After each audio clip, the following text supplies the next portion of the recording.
decided to do a tour, and it's an off the beaten path type tour. We were just doing some research on the internet in regards to what's going on in the realm of sexuality in Florence, and we found this tour called Sex, Drugs, and the Renaissance.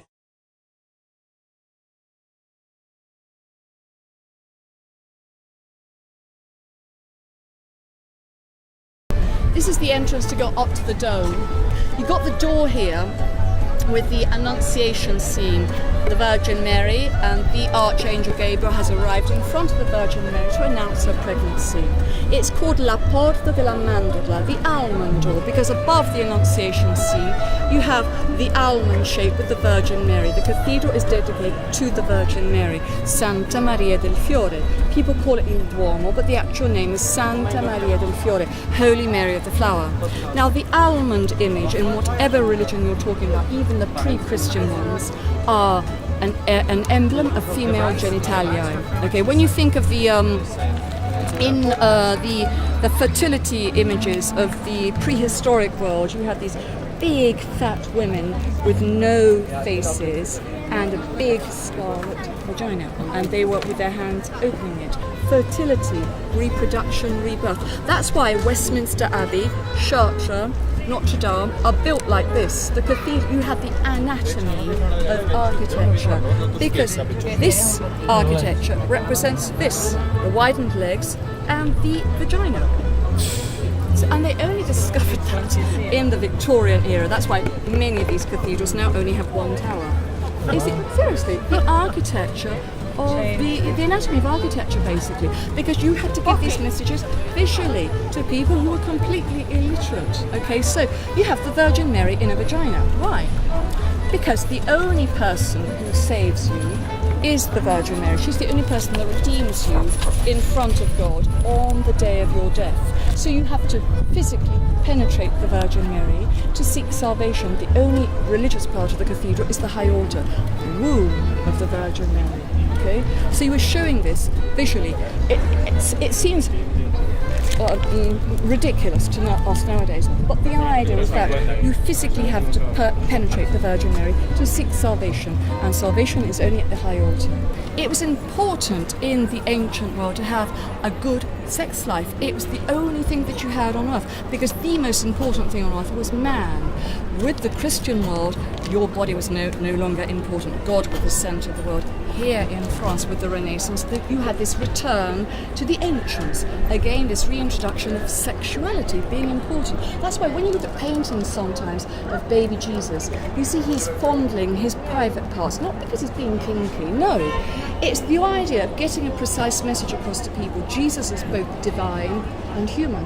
So if you were arrested and taken down to the Inquisitional court in Rome, there was always a priest and a doctor on hand when tormenting you. The priest would pray for your soul, and the doctor was there to pour vinegar in your nostrils when you passed out because of the pain, because you had to be aware of what was happening to you all the time. So this sort of thing, it's absolutely horrendous, and all these treatments were created and regulated by clergymen. If women were caught, were found out of being adulteresses, it was considered treason, just like Judas, who had cheated on Jesus. You had cheated on your husband, and you were inflicted with a so-called pair. If you go to San Gimignano, a lovely little medieval town outside France in Tuscany, you have a torture museum there. Now the pair was literally a bronze instrument made in a pear shape. The part of your body that you had sinned with, the hole that you had sinned with, the anus, the vagina, or the mouth, the pear was inserted into that. If you can imagine it in the mouth, you'd break the teeth and it's shoved down the windpipe, okay? At the head of the pear, you had like a fawn's head or a satyr's head, which was either unscrewed or pulled. The pear would open up into 3 blades, okay? And that's why I say there were things that were worse than death, much worse than death, because you had to inflict as much pain as possible for as long as possible. 140 years to complete this building. Big cathedral, big money, like I said earlier. And this is a Gothic idea. It comes from France because you begin with Chartres and Amiens and then later Notre Dame. Big cathedral so God can see how important you were. So you were bargaining with God, bargaining with him. You'd come and bless all of your business contracts inside the cathedral. You paid for the blessings, either with money, it's called mala ablata, or in nature, depending on whatever you had. You paid for it, okay? You paid for everything. In nature, meaning sexual favors, yes. Sexual, because they were dimly lit in the inside. You'd only light the candles, which were expensive, during the service, and the candles were only lit near the high altar. So you paid for confession. So you'd have rather contorted sex inside the confessional booth after you pay for confession doing that. But this all over Europe, particularly in London, where poorer people were very hard up, so you simply paid in nature. It was a Catholic country, the church was the law, okay? And so women were considered the root of all evil, okay? Naturally lustful and had to be contained and controlled. That's why in Catholic countries in Europe and across, girls and women were simply pawns in the marriage market, okay? You were considered marriageable as soon as you had your periods, and paternity was only guaranteed through virginity. So I'm talking about girls of 11, 12 and 13 being married to men in their late 30s, and your sole aim in life was simply to give birth to as many healthy baby boys as possible. So you were churning out like maybe 15 children, but only maybe 4 or 5 would actually reach adulthood because of the lack of hygiene. So they had this fixation with cleanliness, okay? After the fall of the Roman Empire, the church took control, and your body was a source of sin, and besides, all things classical were considered pagan and intentionally abandoned or destroyed. So you stopped washing. You'd only wash under doctor's orders. That's why we get funny nursery rhymes. Have you ever heard of the nursery rhyme, 3 men in a tub, rub-a-dub-dub? It comes from the past, because if you caught syphilis, the doctors would then advise you to bathe in hot water, because they believed that if you sat in hot water, the pores of your skin would open up, and then you'd catch all sorts of weird and wonderful things, and women could become pregnant. So it was a no-no. So you would only wash under doctor's orders. So with your wife, it was only the missionary position, okay? With a prostitute or with a courtesan, anal sex, oral sex, a 69 position, also the weirder the better, basically. Enjoyment was outside of the marriage all the time, because with your wife you simply had to procreate. That was the idea, okay? So that's why you often had dwarfs at court, but also those paintings with the ladies holding the little Cavalier King Charles spaniels on their laps. You know why? Because you were not allowed to have lovers. So you would try and release the sexual tension with a dog. They're called lap dogs, because you were not wearing underwear underneath your dresses. When you felt the sexual urge, you simply would insert a morsel of food in the vagina and encourage the lap dog to lick you just there. Lap dogs, they're called in Italian cani da lecco, licking dogs. In England, we had to go one step further. You would use the dwarfs, the midgets, because they would fit very neatly underneath your dresses and masturbate you as you were standing there at court.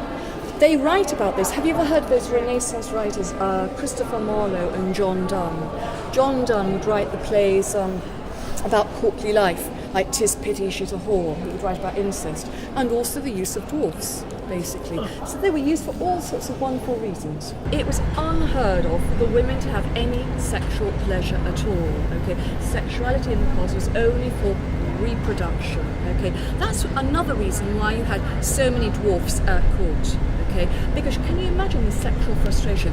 You had arranged marriages, there was no love lost. You would be married off at the tender age of 11 or 12 or 13 to somebody who was like twice your age, just to create an allegiance with that family. It was the done thing for rich men to have lovers because it was a show of virility. We get the word in English, quarantine, from the Italian word for the number 40. 40, because after giving birth you had to wait 40 days before reappearing in public to get rid of all of the evil impurities inside you, and the priests had to bless you. You had to be churched before reappearing in public. So if you had your periods, you had to stay cooped at home or in your country villa, just like after giving birth as well. Otherwise you had like the evil eye on you. That's why older women, if women managed to reach early middle age and they stopped having their periods, they were easily accused of being witches, because all of the evil part of the woman was not coming out with the menstrual cycle.